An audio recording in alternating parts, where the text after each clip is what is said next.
اتم سپارہ ولسم رکو سورہ اعراف لسم رکو.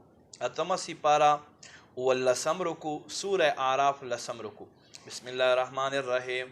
وَإِلَىٰ ثَمُودَ أَخَاهُمْ صَالِحًا او قوم سمود طرف ته دوی قوم سړی صالح مونږ ولېږلو. قال یا قوم اعبدوا الله د ورته زما قوم خلقو الله عبادت کوي ما لکم من اله غیره نشته تاسو نه علاوه د عبادت څوک بل معبود.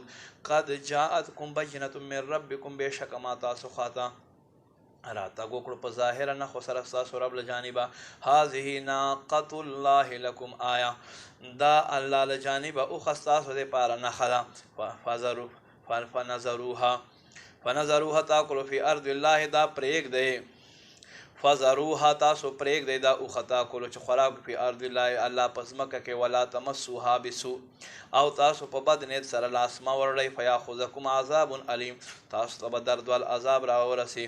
واذکروا یاد کوئ اذ جعلکم خلفاء هر کله چې الله تاسو وګرځولی نایب من بعد عاد قوم عاد نه بعد وبوأکم فی الارض تاسو ته ځای درکړو په ځمکه کې تتخذون من سهولها قصورا تاسو د ځمکې نرم ځایو باندې محلونه جوړوئ.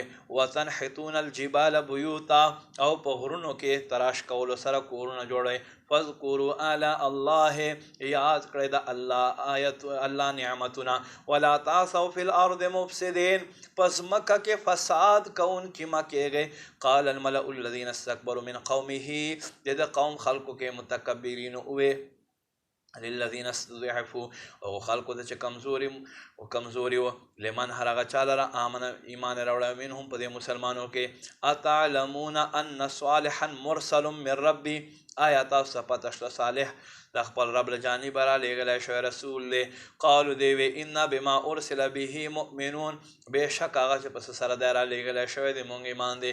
قال الذین استکبروا اوی هغه خلکو چې تکبر یې کوو انا بالذي بېشکه مونږ په هغه سره آمنتم به چا باندې چې تاسو ایمان دی یعنی صالح باندې کافرون مونږ ته انکار دی.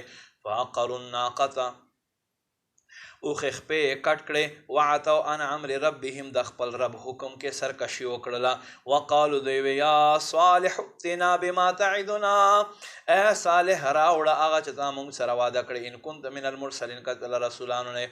فاخذتهم الرجفة پس دوی لره زلزلې نیسل وکړو. فاصبحوا فی دارهم جاثمین پس دوی سهار کړو په داسې حال کې چې په خپلو کورونو کې نسکور مړه پراته. فتولی عنهم صالح له دوی نه مخ وګرځولو. وقال یا قوم وی ای زما قوم خلقو لقد ابلغتکم رسالات ربی بېشکه ما تاسو خپل رب پیغام را ورسولو. ونصحت لکم ما تاسو ته نصیحت وکړو ولکن لا تحبون الناصحین خو لیکن تاسو خیرخواهی غرض هم نشته دی.